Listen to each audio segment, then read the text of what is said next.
Alors, bonjour à tous, ça y est, nous sommes en ligne.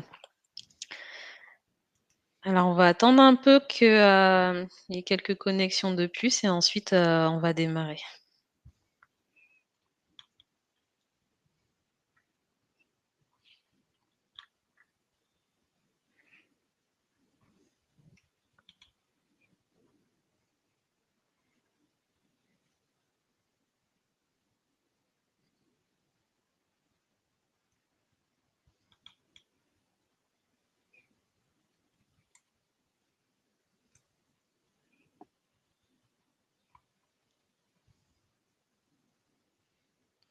Il est 12h03, je te propose qu'on démarre, Leslie. OK, très bien. Donc, bienvenue à tous, pour ce webinaire sur la thématique de la gestion des risques dans les projets IT. Donc, je suis, Leslie Botton, consultante, business analyst et je fais principalement de la gestion de projet en AMOA et je vais laisser, Mélie Féfan se présenter. Hem, Vas-y Mélie. Enchantée, donc bonjour à tous et à toutes.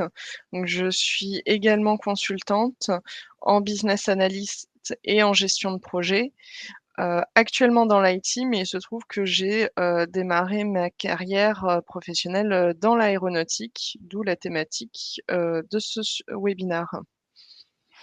Merci Mélie. Alors, aujourd'hui, je vous accompagne en tant que régisseuse et Mélie est votre oratrice, principale. Donc, comme vous le voyez, le titre de ce webinaire, c'est «Et si on gérait les risques, projets dans l'IT comme dans l'aéronautique?» Donc Mélie abordera la partie aéronautique et vous présentera comment ça se passe un peu et donc Mélie, tu peux passer à la slide suivante. Donc là, une partie un peu technique juste pour, vous expliquer comment ça fonctionne sur le webinaire. Donc vous avez en haut à droite un chat dans lequel on peut discuter et échanger ensemble. N'hésitez pas à poser toutes vos questions. On vous répondra du coup, soit au fil de l'eau, soit à la fin selon la question et vous avez aussi une petite icône sondage dans laquelle vous pourrez, répondre. On aura un sondage au cours de ce webinaire et enfin une dernière icône, document. Alors pour le moment, on n'a pas encore placé le document, mais l'icône apparaîtra, lorsqu'on mettra le document, dans le webinaire. Donc, nous venons de la société Telis. Telis existe depuis, 1997, donc c'est un cabinet de conseil spécialisé en business analyse, en gestion de projet et en IA appliquée aux projets IT. Donc au sommaire de ce webinaire, on va commencer par, une introduction à la gestion des risques. Donc ici, Mélie, vous parlera des concepts clés de la gestion des risques. Ensuite, il y aura une partie sur la méthodologie et les outils pratiques, donc le processus, standard, on va dire le plus couramment utilisé dans la gestion des risques et les outils qu'on peut utiliser, pour accompagner. Et une dernière partie qui, traitera les bénéfices et les difficultés qu'on rencontre lorsqu'on fait de la gestion des risques, sur un projet. Donc nous allons commencer par, un sondage. Donc on va vous poser une petite question qui est: dans la pratique, les risques dans un projet informatique pour vous, qu'est-ce que c'est? Donc voilà, j'ouvre le sondage. Bon, j'ai mis, 2 minutes pour y répondre, mais en fonction des retours, on verra si on va l'arrêter avant. Donc je vous invite, du coup à nous répondre, dans ce sondage.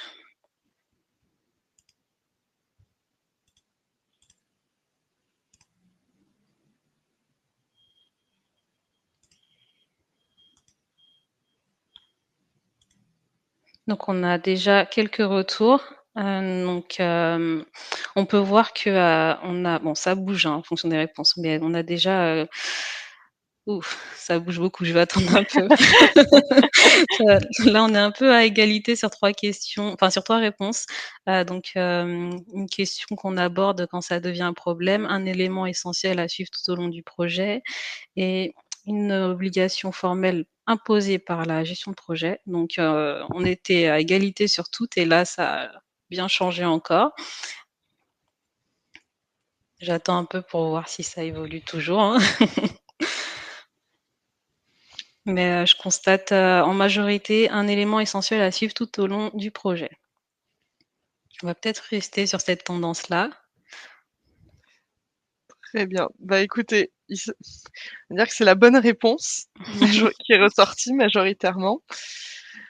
En fait, les autres réponses qu'on vous a proposées, elles reflètent un peu les erreurs qu'on peut faire, en tout cas, sur la perception qu'on a qu'est-ce que la gestion des risques et qu'est-ce que les risques dans un projet IT. Et les principaux écueils qu'on retrouve, c'est qu'on va avoir des gens qui ne vont pas forcément comprendre l'intérêt de faire cet exercice, ou qui vont penser que c'est un exercice qui est hors sol et qui est complètement déconnecté de la réalité, ce qu'il ne faut surtout pas que ce soit.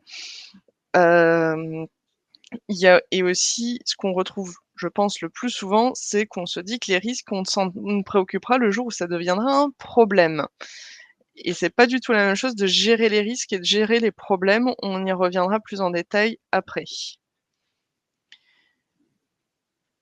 Donc, avant de rentrer dans le détail de ce qu'est la gestion des risques, en fait, je voulais vous parler déjà de ce que ça n'est pas.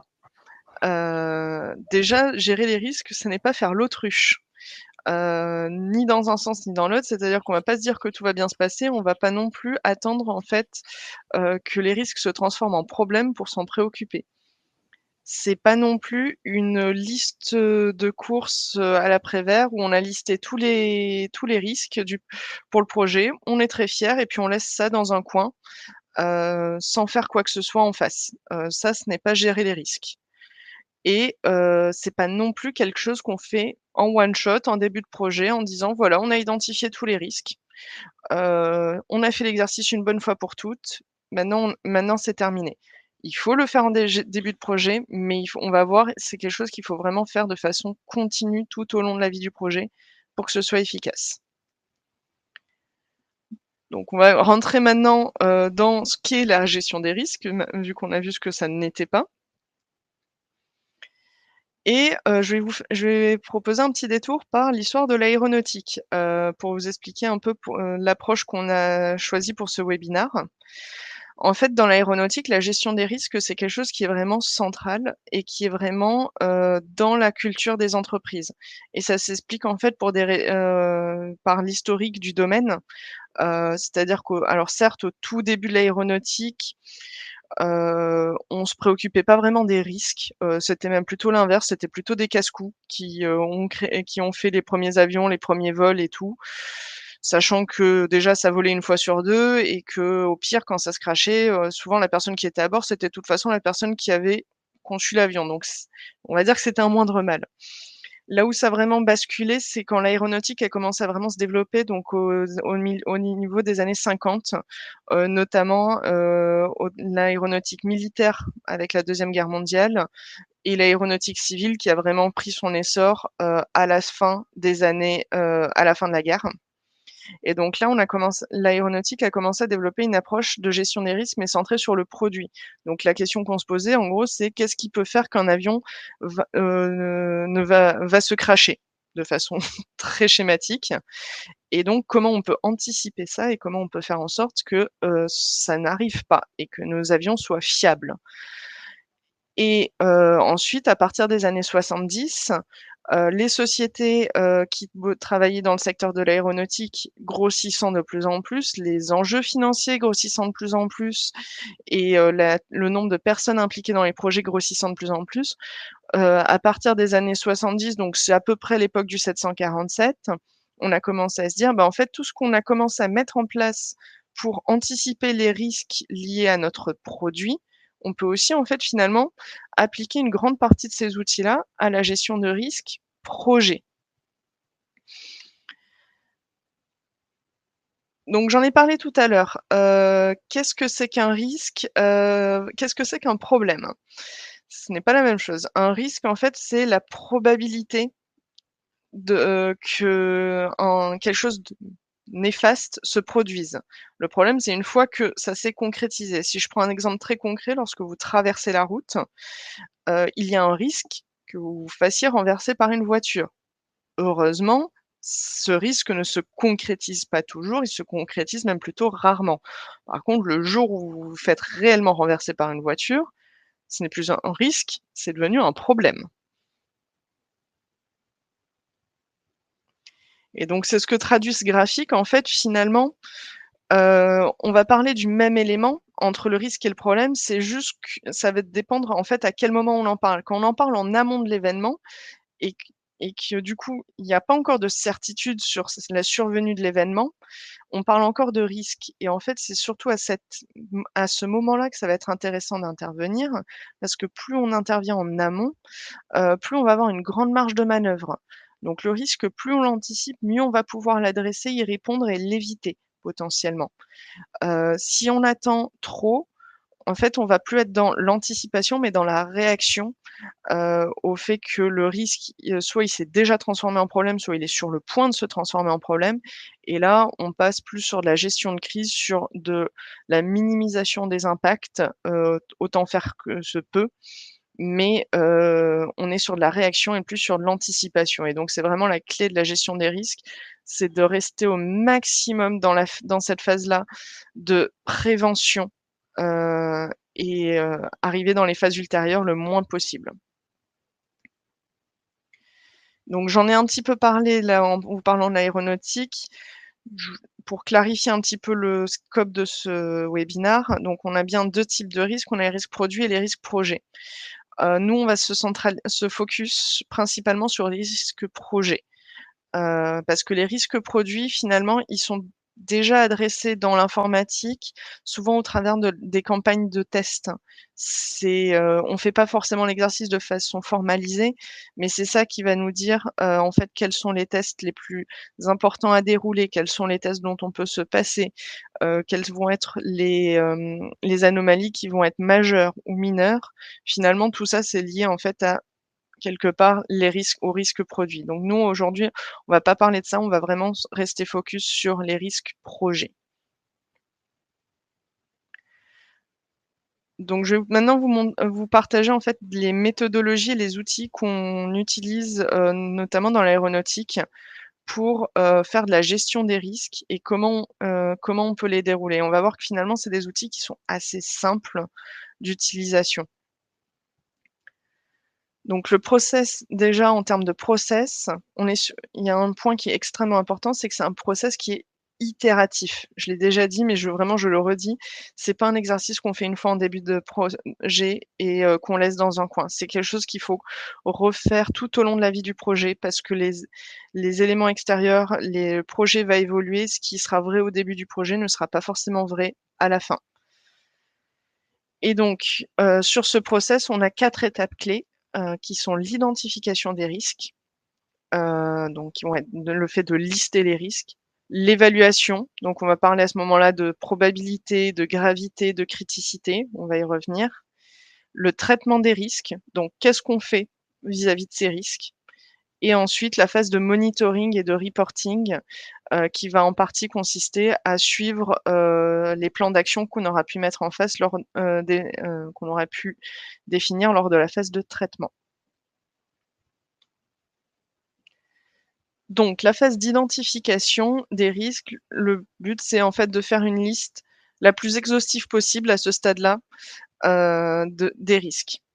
Et pour ça, globalement, la méthode la plus répandue, c'est de passer par un brainstorming. Alors après, on peut utiliser des outils comme le PESTEL ou le Risk Breakdown Structure, qui va permettre de structurer un petit peu le brainstorming en intéressant les domaines, on va dire, un par un, pour identifier les risques et s'assurer le plus possible que ce brainstorming, donne une liste exhaustive. Après, une autre approche qui est aussi très intéressante, qui demande des fois un peu plus de maturité ou d'expérience, ça va être, les interviews et et les leçons apprises. Donc le but là, ça va être de se dire: «OK, on va aller demander aux personnes sachantes, quels sont d'après elles les risques?» Ça va être par exemple sur des s'il y a dans votre société, des personnes qui ont déjà travaillé sur un projet similaire, ça peut être une très bonne idée d'aller les voir et d'aller leur demander: «OK, qu'est-ce qui s'est pas bien passé, sur votre projet?» Comme ça, on l'anticipe pour le nouveau projet dès le début et on évite de reproduire, les mêmes erreurs et en fait, ça va nous donner une liste de risques. Et si on a encore plus de maturité et aussi, on va dire l'opportunité d'avoir des projets qui sont similaires entre eux, on peut arriver au stade de la checklist où, il y a, une banque documentaire du coup, entretenue au sein de l'entreprise qui permet de dire par exemple, je sais pas, pour un projet de migration dans SAP, voici la liste des risques qu'on retrouve le plus souvent sur ce genre de projet. Ensuite, l'équipe projet fera le tri là-dedans pour le projet en particulier sur lequel ils sont en train de travailler, de se dire: «OK, oui, ça s'applique, non, ça ne s'applique pas» et d'éventuellement l'enrichir, mais ça donne une très bonne base. Donc une fois qu'on a listé les risques, la phase suivante, c'est de les évaluer et d'évaluer ce qu'on appelle la criticité. La criticité, c'est quoi? C'est le produit entre la probabilité, d'occurrence et la gravité. Donc la gravité, c'est si le risque se transforme en problème, c'est quoi l'impact? Est-ce qu'on est sur quelque chose de grave ou pas? Et donc, une fois qu'on a coté et la probabilité et la gravité, alors en général, on travaille sur des échelles de 1 à 5 pour faire, simple. On multiplie les 2, ça nous donne la criticité et une fois qu'on a cette criticité, en fait, on peut se positionner sur une matrice de ce type-là et qui va nous donner, l'ur en fait, ce qui déjà, ça va nous permettre de trier les risques à adresser ou pas. Parce qu'il faut savoir que quand on va faire l'identification, souvent, surtout en début de projet, on va avoir une liste énorme. On n'est pas en mesure d'adresser tous les risques. Donc ce qu'on fait, c'est qu'on va les positionner sur cette matrice. On va essayer de tous les coter quand même et voir où est-ce qu'ils tombent. Quand ils tombent dans la zone verte, donc si on est sur quelque chose qui est à la fois peu probable et peu grave, on peut se dire que le risque, il est juste acceptable et qu'on ne va pas, dépenser d'énergie et de moyens à l'adresser. Donc OK, on l'a listé, mais on va pas forcément revenir dessus. Si on est dans la zone orange, ça demande une surveillance. Pas forcément de plan d'action immédiat, mais à minima une surveillance. Parce que là, on est quand même soit sur une forte probabilité, soit sur une forte gravité. Donc ça mérite qu'on le réévalue et qu'on le revérifie régulièrement, ce risque. Et si on est dans la zone rouge, c'est-à-dire qu'on a à la fois une forte probabilité d'occurrence et en plus une forte gravité, là, il faut faire quelque chose. Très clairement, on ne peut pas accepter ce risque et là, il va falloir très vite mettre en place un plan d'action et l'adresser. Alors justement, pour comment on adresse les risques? Heu, L'idée, c'est souvent de mettre en place un plan d'atténuation des risques. Mais pour ça, déjà, il y a un travail amont à faire qui va être de définir de comprendre l'origine du risque, de vraiment remonter à la cause racine. Ça va nous permettre d'avoir un plan, d'action qui va être pertinent, d'adresser les bons leviers. Donc il y a plusieurs méthodes qui existent pour comprendre l'origine. Moi, une que j'aime beaucoup, c'est la méthode des 5 pourquoi. Si vous savez pas comment l'appliquer, demandez à un enfant de 5 ans. Lui, il saura très bien. Vous prenez le risque et vous vous demandez pourquoi on aurait ce problème-là? Pourquoi on aurait ce risque-là? Vous allez avoir une réponse et derrière, vous redemandez de nouveau pourquoi, 5 fois. En fait, l'idée derrière, c'est de se dire si on se pose 5 fois la question «pourquoi?», il y a peut-être des chances que là, on arrive vraiment à la vraie cause racine. Donc une fois qu'on a vraiment bien compris l'origine du risque, on va, définir la stratégie qu'on va adapter sur ce risque-là. Parce qu'il y a plusieurs stratégies possibles. Il y a le fait de vouloir éviter le risque. Donc faire en sorte que le risque ne se transforme jamais en problème. Donc là, ça veut plutôt dire jouer sur l'occurrence. On peut aussi réduire le risque. Réduire le risque, ça veut dire, qu'on va pas for on va plutôt jouer sur la gravité à ce moment-là. Hem, si, si je vous donne un exemple, par exemple, si à vélo je porte un casque, le fait de porter un casque, ça ne change pas la probabilité que je me fasse renverser par une voiture. Par contre, si je me fais renverser, le fait de porter un casque va permettre que la gravité, du problème soit moindre. On peut aussi transférer un risque. C'est ce que vous faites en général quand vous prenez une assurance. Par exemple, vous ne le fait que votre machine à laver déclenche un dégât des eaux, vous y pouvez pas grand-chose, vous pouvez difficilement l'éviter, vous pouvez difficilement le réduire. Donc, bah, en fait, vous allez prendre une assurance qui fera que si jamais vous avez un dégât des eaux, les conséquences financières, ce n'est pas à vous de les porter, ça sera à l'assurance de les porter. Parce qu'il faut avoir ça en tête quand on parle de risques et d'impact des risques, de gravité et tout, très souvent, on peut le ramener à un impact financier. À moins vraiment que dans quelques cas où on va parler effectivement de risques majeurs pour des personnes, mais c'est plutôt rare dans le cadre de risques projets IT. Et enfin, la dernière approche, ça va être en fait juste d'accepter le risque. Mais on le fait en connaissance de cause là. On se dit: «OK, on a identifié le risque, on a identifié quelles seraient les conséquences» et on se dit que, bah, OK, mais en fait, on va rien faire et on va accepter. Ça peut être une approche viable si, par exemple, le plan de, mitigation qu'on imagine, il coûte plus cher que si le risque se transforme en problème. Dans ce cas-là, c'est peut-être mieux d'accepter le risque. Par contre, normalement, c'est une minorité de risques qu'on accepte, hein. Ce graphique le montre. On essaye surtout de les adresser en les évitant et en les réduisant. Éventuellement, on les transfère et en dernier recours, on les accepte. Mais c'est faut pas qu'il y ait 80 des risques de votre projet qui soient acceptés. Sinon, il y a des chances que ça se passe pas très bien. Et enfin, une fois qu'on a décidé quelle stratégie on appliquait, on met en place un plan d'action, lié à cette stratégie, pour adresser le risque. Donc si je vous donne, un exemple concret, sur par exemple le fait de sur un exemple de projet, donc un problème de synchronisation entre les équipes, donc on va voir l'origine. Derrière, on va, donc on va le coter, pardon. On va commencer par le coter une première fois, ce risque, avec la probabilité, la gravité et donc la criticité. Donc là, on voit qu'a priori, il est quand même fort probable qu'on ait des problèmes de communication entre les équipes en l'état, et qu'en plus ça a des impacts graves sur le projet.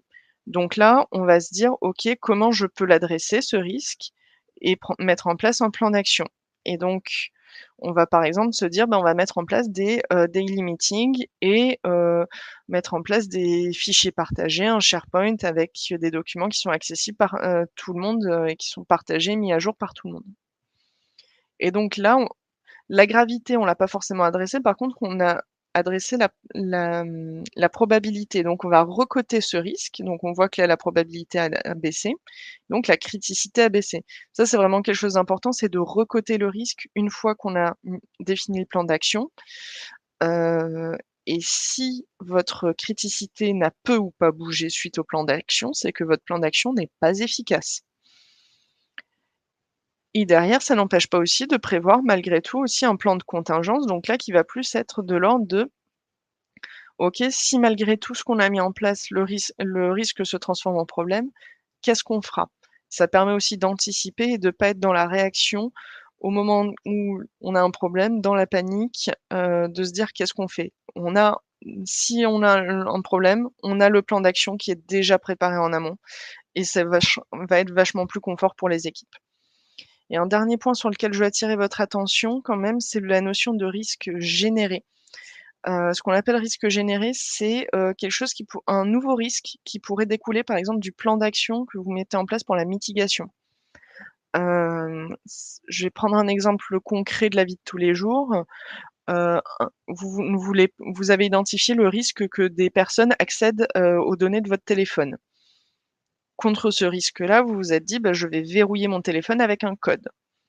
Un exemple de risque généré dans ce cas-là, c'est: si j'oublie mon code, qu'est-ce qui se passe? Donc voilà, ça faut garder ça en tête et se poser aussi la question de: «Est-ce que, au travers des actions que je vais mettre en place, je crée pas de nouveaux risques?» Et c'est OK d'en créer, il faut juste les avoir en tête et les évaluer et s'assurer qu'en fait, on ne crée pas plus de risques que ce qu'on adresse via le plan de mitigation. Et donc la dernière étape, donc qui est du monitoring et du reporting, là, le but, c'est non seulement de suivre, l'évolution des risques, qui peuvent, même indépendamment des plans d'action qu'on met en place à cause de facteurs extérieurs, changer. Suivre aussi les plans d'action, s'assurer qu'ils se concrétisent bien parce que si c'est juste, quelque chose qu'on a mis dans un tableur Excel quelque part, ça ne sert à rien.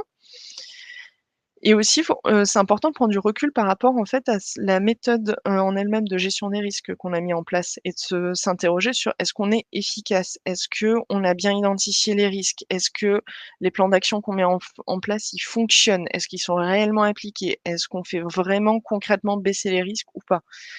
Et avoir un peu cette, vision méta, du process, pour l'améliorer, au fil de l'eau aussi. Donc maintenant que je vous ai présenté un peu la méthode, je vais vous parler déjà des avantages qu'elle présente et des difficultés qu'on rencontre en général lorsqu'on la met en place.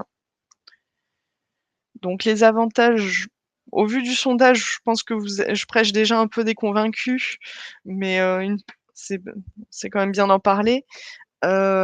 Pourquoi on veut faire la gestion des risques? Déjà, je pense que le point clé, c'est que ça permet d'avoir une vision beaucoup plus réaliste d'un projet, à tous les niveaux. En termes de budget, en termes de planning. Quand on a une bonne vision des risques, on a une meilleure déjà, on va plus anticiper, et donc on a moins de chances qu'il y ait quelque chose qui nous tombe sur le coin du nez, comme on dit. Mais en plus de ça, même si on a fait une gestion des risques en début de projet, par exemple, votre planning et votre budget initiaux, normalement, ils seront plus réalistes. Parce que souvent, on a le travers de faire les plannings et les budgets en se disant que tout se passera bien, ce qui est rarement le cas dans la vraie vie. Et en plus de ça, vis-à-vis de la hiérarchie, avoir une gestion des risques structurée et factuelle, ça permet de s'assurer que la hiérarchie ait en vue les vrais risques, heu et pas, des choses qui sont certes des risques, mais qui peut-être vont être mineurs et qui des fois ça arrive que, la hiérarchie se focus sur des choses qui ne sont pas les vrais risques du projet. Donc là, avoir cette vision partagée, formalisée, ça va permettre d'éviter ce genre de problème.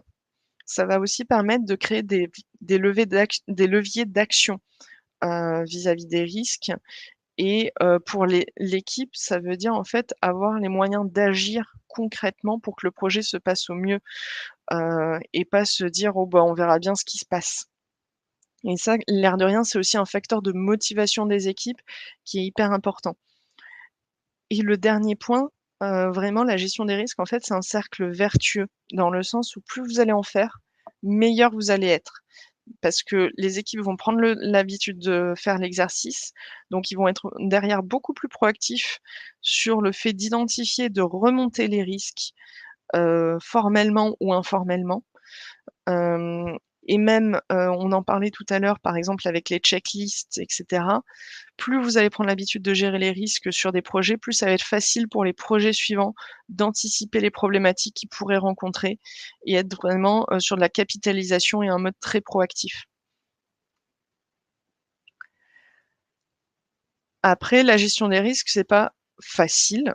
Il y a un certain nombre de difficultés qu'on rencontre souvent. La première, je dirais, c'est de faire le tri. C'est-à-dire que le fait d'avoir une très longue liste de risques, au tout début, c'est une bonne chose, comme ça on sait qu'on est à peu près exhaustif. Par contre, derrière, il faut réussir à très vite la réduire cette liste de risques. Alors, ça peut être des regroupements, ça peut être éliminer les doublons, ça peut être aussi, de se dire: «OK, on va coter tous les risques, mais derrière on ne suivra que les risques au-dessus d'une certaine cotation». Et ça peut être aussi, par exemple, en méthode de travail, lorsqu'on va faire des ateliers de revue des risques, de se dire: «Bah, en fait, on va équilibrer entre lister et adresser les nouveaux risques qui ont pu survenir et revoir une partie des anciens risques. Parce qu'il faut vraiment faire les 2 à chaque fois. On ne peut pas se focus seulement sur les nouveautés, au détriment de ce qui a déjà été identifié et à l'inverse, si on ne se focus que sur ce qui a déjà été identifié, on va passer aussi à côté de nouvelles choses.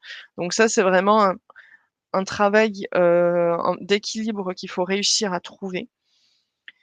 Le deuxième La deuxième problématique, ça va être plus lié au fait d'avoir une vision globale, en fait. Au niveau du projet d'une part, mais même au-delà du projet parce il y a un certain nombre de risques projets, c'est encore plus vrai potentiellement en informatique, qui peuvent être ce qu'on va appeler des risques frontières. Par exemple, ça peut être un risque que, une ressource soit accaparée sur un autre projet et du coup, elle n'est plus disponible pour le vôtre et ça pose un vrai risque en termes de délai, par exemple, parce qu'il n'y a qu'une ressource sachante dans l'entreprise. Et le dernier point, qui est extrêmement important, c'est le fait d'apprendre à relayer l'information et dans les 2 sens. Quand je dis dans les 2 sens, c'est d'une part, être à l'écoute des équipes, que les équipes se sentent entendues quand elles remontent des risques. Parce que si elles ne se sentent pas entendues, elles vont très vite arrêter de vous remonter les risques et vous serez pas efficace dans votre gestion des risques. Et dans le sens inverse, ça va être de concrétiser: «OK, on a vu un certain nombre de choses en revue des risques. Maintenant, qu'est-ce qui en découle et pourquoi?» et de transmettre ces informations-là aux équipes, de s'assurer en fait que derrière notamment les plans d'action soient transmis et soient réellement mis en place et ne restent pas juste des idées qu'on a couchées sur le papier dans une réunion et qui n'ont jamais eu de suivi. Donc pour conclure un petit peu ce webinaire, la gestion des risques, c'est vraiment quelque chose qui est crucial pour réussir un projet ou un programme.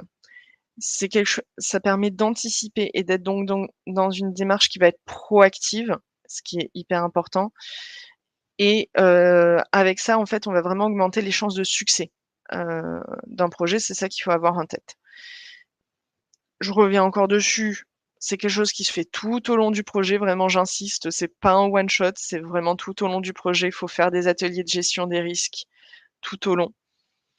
Et ce sur quoi je conclurai, c'est surtout qu'il y a pas forcément une technique et une seule pour gérer les risques. Il y en a plusieurs, faut l'adapter. Le plus important, c'est vraiment d'adapter votre gestion des risques à votre projet. Et je trouve que l'illustration là sur cette slide est très bien faite par rapport à ça. Sur une randonnée, vous allez pas partir avec le même équipement si vous allez pas marcher 3 kilomètres, si vous allez marcher toute la journée ou si vous partez pour un trek de plusieurs jours en montagne en plein hiver. Et en fait, ce que vous faites dans ces cas-là, en fait, en adaptant le contenu de votre sac à dos, c'est de la gestion des risques. C'est-à-dire que vous allez vous dire que, sur 3 kilomètres, bah, les risques que vous enfin, avoir par exemple des mauvaises chaussures, c'est pas grave.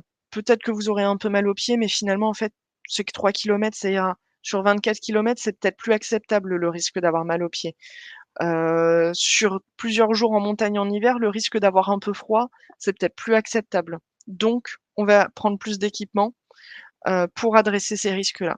Et sur un projet, c'est exactement la même chose. Ça ne sert à rien pour un petit projet d'avoir une énorme gestion des risques. Ça reviendrait à partir pour une rando de 3 heures avec la tente, le réchaud et tout le matériel de camping. Ça n'a pas de sens.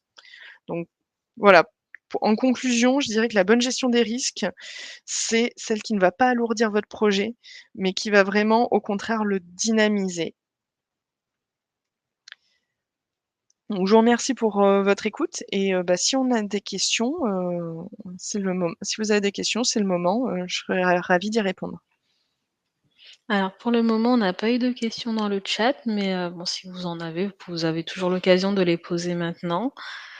Sinon à ce moment-là, on pourra dire que, ce webinaire est terminé s'il n'y a pas de questions.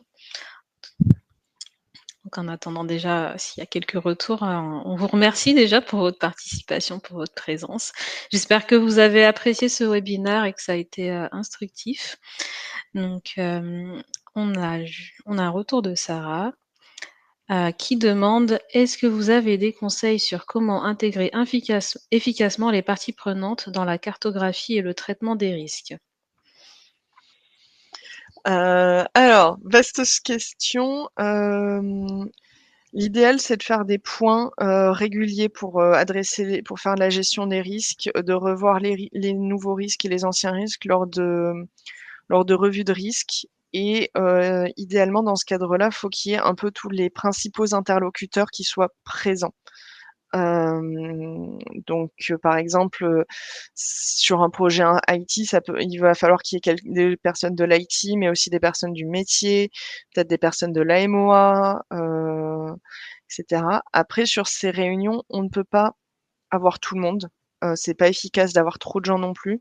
Donc je pense que le plus important, c'est d'identifier les personnes clés qui vont avoir la meilleure vision d'ensemble, pour remonter les infos Et ensuite, ça va aussi passer par le fait vraiment d'intégrer la gestion des risques dans la culture de l'entreprise et ce qui fait que comme ça, les gens vont, même s'ils ne participent pas activement aux revues de gestion des risques, ils vont prendre l'habitude de remonter les infos quand ils voient des choses, qu'ils ont des inquiétudes, de les remonter et ensuite, il y a un tri à faire, c'est sûr, mais vraiment l'important, c'est de permettre à la remontée de l'information de tout le monde et ensuite sur les revues de gestion des risques, là, de recentrer un petit peu plus la comitologie sur les personnes clés qui vont avoir la meilleure vision d'ensemble, pour évaluer l'impact des risques. Merci Mélie pour cette réponse. Alors, je ne vois pas d'autres questions. Alors, est-ce que ça voudrait dire que, nous avons terminé? Nous restons sur cette, question-là. Alors, Sarah nous dit: «Merci, c'était très clair».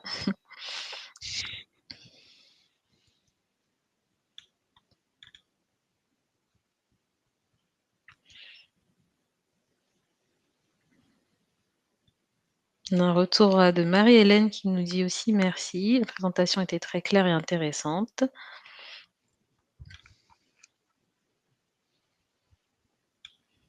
Donc a priori, pas d'autres questions, Mélie?